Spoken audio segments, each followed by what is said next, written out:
सत्याची जाण हीच आमची शान या तत्वावर चालणाऱ्या झी अविरत मराठी वृत्तवाहिनीत मी संदीप सामंत आपले स्वागत करतो। तर आता पाहू सविस्तर घडामोडी। कल्याण व डोंबिवलीत 2 आत्महत्या झाल्या असून या आत्महत्येचा अधिक तपास चालू आहे।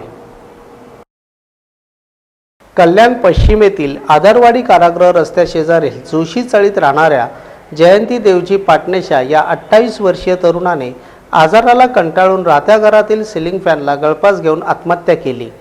या प्रकरणी बाजारपेठ पोलीस ठाण्यात नोंद करण्यात आली आहे। तसेच दुसरी घटना डोंबिवली पूर्वेतील PNT कॉलनी परिसरात राहणारा विनोद बंडू जाधव या तरुणाने नायलॉन दोरीच्या साहाय्याने गळफास घेतला। या आत्महत्येचे कारण समजू शकले नाही। या प्रकरणी मानपाडा पोलीस ठाण्यात नोंद करण्यात आली आहे। BSUP प्रकल्पातील अन्यायाविरुद्ध छेडलेले उपोषण अटी मान्य झाल्याने मागे घेण्यात आले। BSUP प्रकल्पात दत्तनगरच्या रहिवाशांवर होणाऱ्या अन्यायाविरुद्ध सोमवारपासून माजी नगरसेवक राजेश मोरे तसेच नगरसेविका भारती राजेश मोरे यांनी अनेक कार्यकर्त्यांसोबत लाक्षणिक उपोषण छेडले होते। 2 दिवस आपल्या अटींवर कोणतीही यशस्वी चर्चा न झाल्याने राजेश मोरे यांनी आमरण उपोषण आजपासून सुरुवात केली। दुपारी 3:30 ठाणे जिल्हा संपर्क प्रमुख आमदार एकनाथ शिंदे, कल्याण डोंबिवली महानगरपालिका महापौर कल्याणी पाटील, आयुक्त रामनाथ सोनावणे, कल्याण उपजिल्हा प्रमुख पुंडलिक म्हात्रे, नगरसेवक दीपेश म्हात्रे, स्थायी समिती सभापती प्रकाश पेनकर, सभागृह नेता नगरसेवक रवी पाटील, माजी विरोधी पक्षनेता तसेच नगरसेवक रमेश म्हात्रे, कल्याण जिल्हा प्रमुख गोपाळ लांडगे इत्यादी उपस्थित होते। राजेश मोरे यांच्याशी यशस्वी चर्चा होऊन 4ही अटी मान्य केल्या असून त्वरित कारवाई करण्याचे आश्वासन दिल्यानंतर राजेश मोरे यांनी उपोषण मागे घेत असल्याचे जाहीर केले। या प्रसंगी कल्याण डोंबिवली महानगरपालिका महापौर कल्याणी पाटील यांनी राजेश मोरे यांना उसाचा रस देऊन उपोषणाची सांगता केली। आपल्या सगळ्यांचा जो अतिशय जिव्हाळ्याचा घरांचा प्रश्न या ठिकाणी आज होता म्हणून आपण उपोषण केलं। सर्वात महत्त्वाचं आपलं प्रत्येकाचं घर असतं आणि घराचा विषय अतिशय जिव्हाळ्याचा आणि आपल्या सर्वांच्या दृष्टीने महत्त्वाचा असतो। त्यामुळे अशा प्रकारचा प्रश्न मार्गी लावण्यासाठी स्थानिक नगरसेविका त्यांचे सर्व सहकारी उपोषण करतायत आणि म्हणून या उपोषणाच्या माध्यमातून आपल्याला न्याय मिळाला पाहिजे यासाठी मी स्वतः महापौर आणि पदाधिकारी आणि आयुक्तांना देखील विनंती केली की आपण उपोषणस्थळी जाऊन त्या लोकांना दिलासा देण्याचं काम करूया।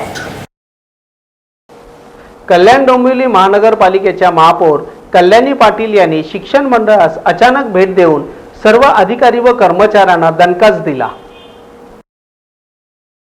महापौर कल्याणी पाटील यांनी शिक्षण मंडळाला अचानक दिलेल्या भेटीने शिक्षण मंडळाच्या कार्यालयात कर्मचारी व अधिकारी वर्गाची तारांबळ उडाली। ज्येष्ठ निवृत्त शिक्षकांनी शिक्षण मंडळाच्या ढसाळ कारभाराबद्दल महापौरांकडे तक्रारी दाखल केल्या होत्या। त्यावर अंमलबजावणी करत महापौर कल्याणी पाटील व गटनेते कैलास शिंदे यांनी शिक्षण मंडळास अचानक भेट दिली। या भेटीत शिक्षण मंडळाचा बेशिस्त कारभार उघड झाला आहे। कर्मचारी व अधिकारी कार्यालयीन वेळ पाळत नसून 1 ते 1.5 तास उशिरा कार्यभार सांभाळतात। कर्मचारी व अधिकारी यांच्या मनमानी कारभारावर महापौर कल्याणी पाटील यांनी दणका देत सुरुवातीच्या वेळेस माफ करून यापुढे असे आढळल्यास कडक कारवाई करण्याची सूचना दिली आहे। जे काही पत्र माझ्याकडे काही दिवसापूर्वी सभापती महोदयांनी पाठवले होते शिक्षण मंडळाच्या कारभारावर, तर मला आज असं वाटलं नव्याने मी सूत्र हातात घेतलेली आहे की शिक्षण मंडळाला एक भेट द्यावी की खरोखर शिक्षण मंडळाचा कारभार कसा चाललाय। काही ज्येष्ठ नागरिक माझ्याकडे येऊन भेटले जे रिटायर शिक्षक आहेत ते, आणि त्यांनी मला सांगितलं की मॅडम शिक्षण मंडळाचा कारभार अशा प्रकारे चालतो। आम्हाला तिथे गेल्यानंतर कुठल्याही प्रकारची माहिती दिली जात नाही किंवा बसा म्हटलं जात नाही तिथे। म्हणजे माझ्याकडे सतत 3-4 दिवसापासून शिक्षण मंडळाच्या तक्रारी येत होत्या आणि त्यानंतर मी त्यांच्या काही अधीक्षकांना व काही क्लार्क लोकांना बोलवलं आणि समज पण दिली त्या विषयामध्ये। तरी पण आज मला वाटलं की सकाळी आपण जावं. 9:45चा ऑफिशियली टायमिंग आहे. बरोबर 9:40ला मी तिथे हजर झाले. मी आणि माझे गटनेते कैलासजी शिंदे आम्ही दोघं तिथे बसलो. बसल्यानंतर असं निदर्शनास आलं की ऑफिसचं टायमिंग 9:45 असताना म्हणजे काही एक कर्मचारी आणि एक अधिकारी हजर होता तिथे. बाकी सर्व येणारे 10 वाजेच्या पुढेच. कोणी 10:20ला आलं, कोणी 10:30ला आलं, कोणी 10:40ला आलं, कोणी 10:45ला आलं. असं माझ्या निदर्शनास आलं. माझ्या निदर्शनास आल्यानंतर मी त्यांना अगदी ताकीद दिलेली आहे. असं शिक्षण मंडळाच्याच बाबतीत नाही, कल्याण डोंबिवलीत महापालिकेच्या पण प्रशासनावर किंवा कुठल्याही प्रभाग क्षेत्रावर किंवा हजेरी शेडवर मी येत्या 1 महिना 2 महिन्याभरात सगळीकडे माझी व्हिजिट देणार आहे की जेणेकरून हा कारभार सुरळीत चालला पाहिजे आणि कल्याण डोंबिवली महापालिका एक उत्तम महापालिका म्हणून नावाला आली पाहिजे. कारण प्रशासनावर जर वचक असेल शासनाचा तर प्रशासन अगदी व्यवस्थित चालू शकतं. 7 रोगावर उपाय करण्यासाठी पालिका जनजागृती करत असल्याचे वैद्यकीय अधिकारी डॉक्टर लीलाधर मस्के यांनी झी अविरत मराठी वृत्तवाहिनीत सांगितले. मुसळधार पावसाने जोर धरला. गेल्या काही दिवसांपासून पाऊस थैमान घालत आहे. पावसाळ्यात सगळ्यांना हवाहवासा वाटतो, परंतु हाच हवा वाटणारा पाऊस अनेक आजारांना आमंत्रण देत असतो. पावसाळ्यात होणाऱ्या साथीच्या रोगांवर मात करण्यासाठी कल्याण डोंबिवली महानगरपालिका वैद्यकीय आरोग्य विभाग सज्ज झाले आहे. पावसाळ्यात प्रामुख्याने कोणते साथीचे रोग होतात, त्यावर उपाययोजना काय, पावसाळ्यात आरोग्याची काळजी कशी घ्यावी याची संपूर्ण माहिती हस्तपत्रकाद्वारे प्रसिद्ध करण्यात आली. जनतेमध्ये जनजागृती होण्याकरिता यंदाच्या वर्षी वैद्यकीय आरोग्य विभागाने ही मोहीम हाती घेतली आहे. कॉलरा, डिसेंट्री, विषमज्वर, अतिसार, कावीळ, गॅस्ट्रो इत्यादी प्रमुख रोग टाळण्यासाठी स्वच्छता, घर स्वच्छ, उपाहारगृहातील स्वच्छता, उघड्यावरील अन्नपदार्थ तसेच परिसर स्वच्छता राखावी असे आवाहन करण्यात आले. कल्याण डोंबिवली महानगरपालिका वैद्यकीय आरोग्य अधिकारी डॉक्टर लीलाधर मस्के यांनी झी अविरत मराठी वृत्तवाहिनी यांच्या मार्फत जनतेला साथीचे रोग थांबवण्याबाबत आवाहन केले आहे. कल्याण डोंबिवली महानगरपालिकेच्या आरोग्य विभागाने पावसाळ्यात नागरिकांनी काय काय दक्षता घ्यावी याबाबत हस्तपत्रके तयार करण्यात आली. त्या हस्तपत्रका आधारे नागरिकांना जनजागृती करण्यासाठी वाहने देण्यात आलेली आहेत वाहन विभागाकडून. त्याच्या थ्रू अनाउन्सिंग केलं जाईल. 7 रोगाचा मुकाबला करण्यासाठी आवश्यक तो औषध साठा उपलब्ध आहे. कल्याण डोंबिवलीच्या दोन्ही रुग्णालयामध्ये, शास्त्रीनगर आणि रुक्मिणीबाई रुग्णालयामध्ये 7 रोगासाठी 10 खाटांचा अलिप्त कक्ष उघडण्यात आलेला आहे. कल्याण डोंबिवलीच्या 13 नागरी आरोग्य केंद्रामार्फत 13 पथके नेमण्यात आलेली आहेत. कल्याण डोंबिवलीमधील कुठल्याही नागरिकांना त्यांच्या बिल्डिंगमध्ये, वसाहतीतील रुग्ण आढळले, जर ते कल्याणमधील असतील तर कल्याणच्या रुक्मिणीबाई रुग्णालयात खालील दूरध्वनीद्वारे 231-0202 येथे संपर्क करून रुग्णाची माहिती देऊ शकतात. संबंधित रुग्णाला रुक्मिणीबाई रुग्णालयात दाखल करू शकतात.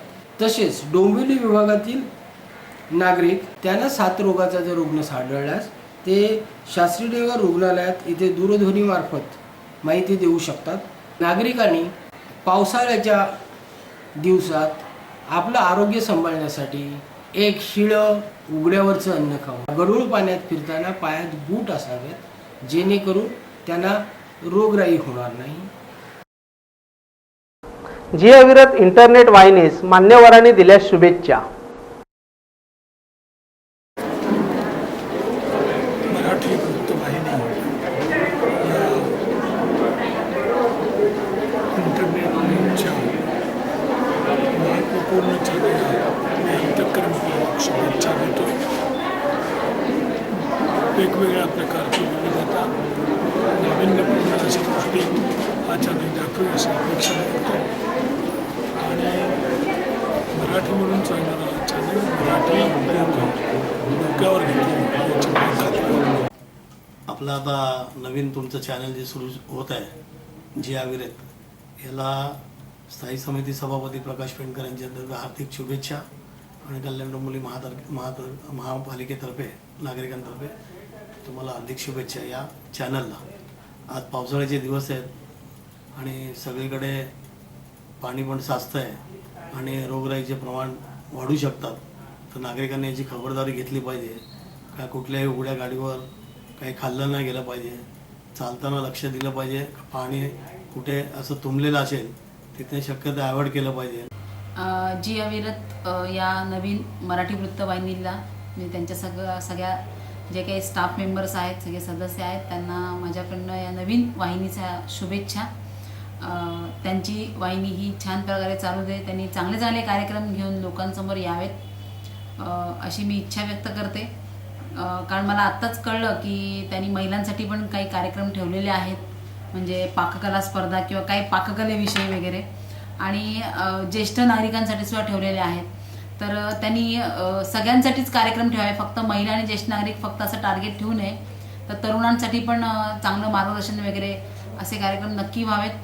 आणि या जी अविरत या वाहिनीच्या माध्यमातून मी आपल्या कल्याण डोंबिवलीच्या सर्व नागरिकांना हे सांगू इच्छिते की पाऊस छान पडतोय, जोरात पडतोय. पाऊस हा पडलाच पाहिजे, तो आपल्याला हवा आहे. पाणी साचणं आणि त्यामुळे गटारं तुंबणं किंवा जे काही प्रकार आज शहरामध्ये होतात आहे त्याच्यासाठी महानगरपालिका ते काम करून देण्यासाठी कटिबद्ध आहे. ते असेलच.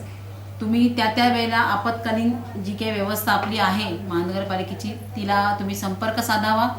आपण ठाणे जिल्ह्यामध्ये जी अविरत या नावाने जे नवीन मराठी वृत्तवाहिनी सुरू केलेली आहे त्या वृत्तवाहिनीला कल्याण डोंबिवली महानगरपालिकेचा सभागृह नेता म्हणून माझ्या मनापासून हार्दिक शुभेच्छा. आपल्या मराठी वृत्तवाहिनीमधून संपूर्ण जिल्ह्यामध्ये व महाराष्ट्रामध्ये जो कारभार सुरू आहे त्याचा पारदर्शकपणे आपण माहिती जनतेपर्यंत पोचवाल आणि त्यामध्ये आम्हाला विश्वास वाटतो की आपल्या वाहिनीतून एक चांगल्या प्रकारची प्रसिद्धी संपूर्ण जनतेला, नागरिकांना आणि जे काही राजकीय पक्षातील पदाधिकारी असतील यांना एक चांगल्या प्रकारची माहिती त्यातून मिळेल एवढीच अपेक्षा करतो आणि पुन्हा एकदा मनापासून आपल्याला शुभेच्छा देतो. जय हिंद, जय महाराष्ट्र. नमस्कार.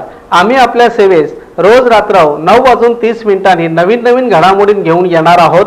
तर बघण्यास विसरू नका www.jiavirat.com मधील जी अविरत मराठी न्यूज. नमस्कार.